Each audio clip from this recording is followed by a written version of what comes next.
Support WrestleTalk! Give us a subscribe. We got a WrestleMania 36 rematch. We got a WrestleMania 37 rematch. We got a WrestleMania Backlash rematch. I am Luke Owen. Please do consider giving this channel a subscribe, tap that bell for notifications, and super kick the thumbs up button, because we've got more great video content coming your way this week, like my review of WrestleMania.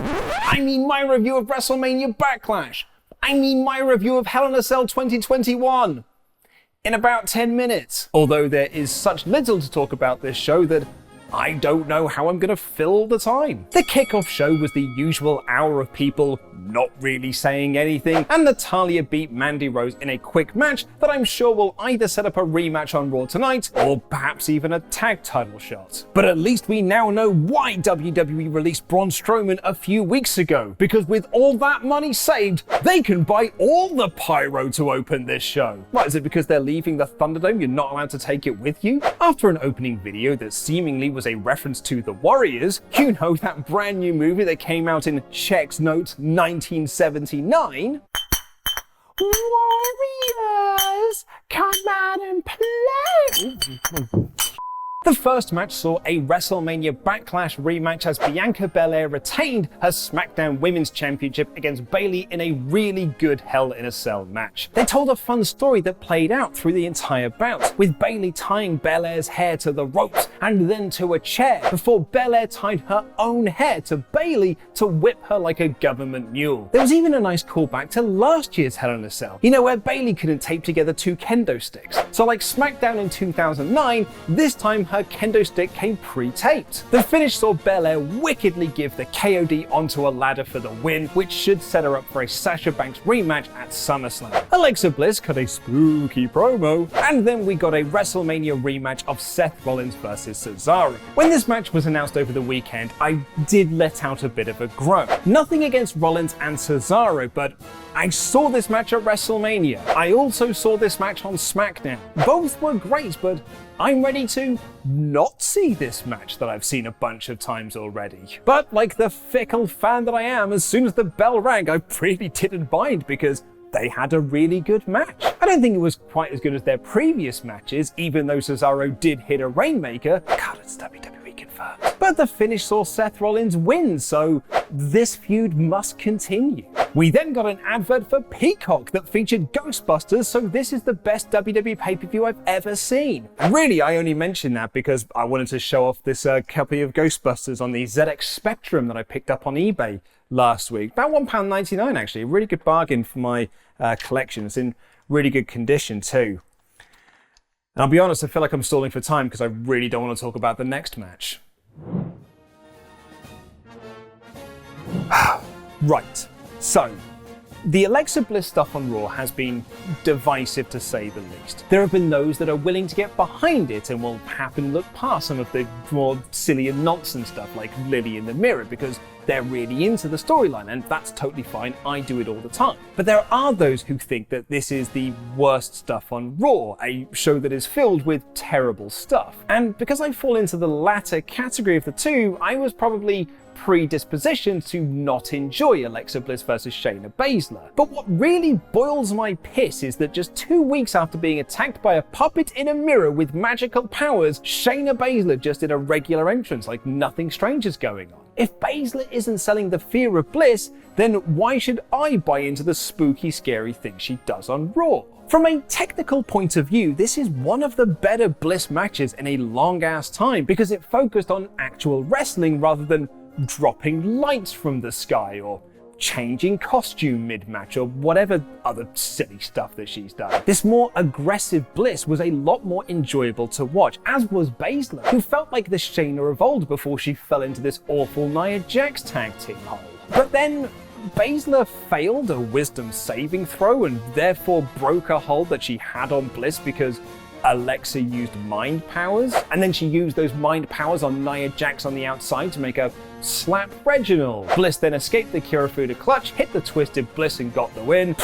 Yeah, I guess. Look, the people who are into this are going to like this match, but it won't have changed the minds of anyone who wasn't. For me, it's just more Bliss spooky stuff, and really, at the end of the day, I just feel sorry for Bray Wyatt. We then had a WrestleMania rematch of Kevin Owens versus Sami Zayn, or as one comment put it in our live stream, WWE's break glass in case of emergency match. Like Cesaro versus Rollins, the announcement of the match I've seen a bunch of times in the last few months didn't exactly fill me with excitement. But then the bell rang and predictably it was really good. But also, like Rollins and Cesaro, it never really felt like it mattered. I've already seen the good guy win and embarrass the celebrity involvement. So Sami winning here is just, I don't know. The feud must continue, I guess? It was a good physical match, but it was just there. And it hasn't changed the storyline or dynamic between the wrestlers. And now we're just going to get it a bunch more times. So far, the majority of this show has been bland. 50 Shades of Beige. But thankfully, the next two matches featured terrible finishes to get us angry. Great! First up was a WrestleMania 36 rematch and a 2/3 of WrestleMania Backlash rematch between Charlotte Flair and Rhea Ripley. I have no idea how, but the fact that these two had the best in-ring match at WrestleMania last year and Flair went down to NXT and took the title away from Rhea Ripley has no bearing on the storyline as it currently stands. And the video package before the match didn't touch on any of the Nikki Cross stuff either, which begs the question, what's the point of anything? And predictably, these two had a really good match and it really felt like it could have gone either way. Flair escaped the Riptide pin by getting her foot just on the ropes. Ripley survived the figure 4 leg lock after being kicked into the steps. It was all building to a really good conclusion. And then Ripley got herself DQ'd by doing something that loads of people have done in loads of matches in loads of WWE years. She hit Flair with the plastic bit of the announcer's table and got DQ'd. It was lame.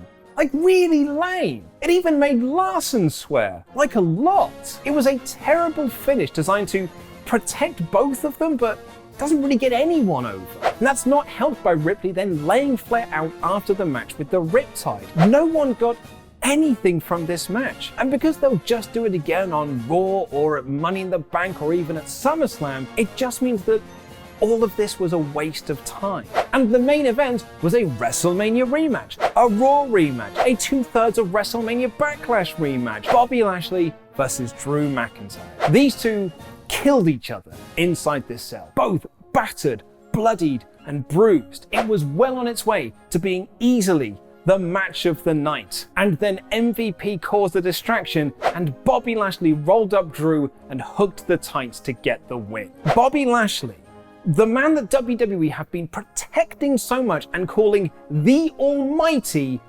won by cheating. It didn't make sense for Bobby's character, sure made Drew look rubbish, totally undermined the point of the cell, and is a terrible way to end a pay-per-view. This was a bad ending. And it's a shame because the match that was leading up to it was actually pretty good. But really, this pay-per-view was nothing. There was no emotional significance in many of the matches, most of which were repeats of matches we've already seen a bunch of times over the last couple of months. WWE are just playing it safe right now. There was a report over the weekend from WrestlingNews.co that said Vince McMahon knows the WWE product is stale, but they're holding off on big things until fans come back. But as I predicted on the Raw podcast 3 weeks ago, that means that Raw, SmackDown, and pay-per-views are just time wasters, contractual obligations. The company is spinning its wheels on purpose and nothing is moving forward, and we as the fans suffer. So while yeah, the in-ring action was good and oftentimes it was really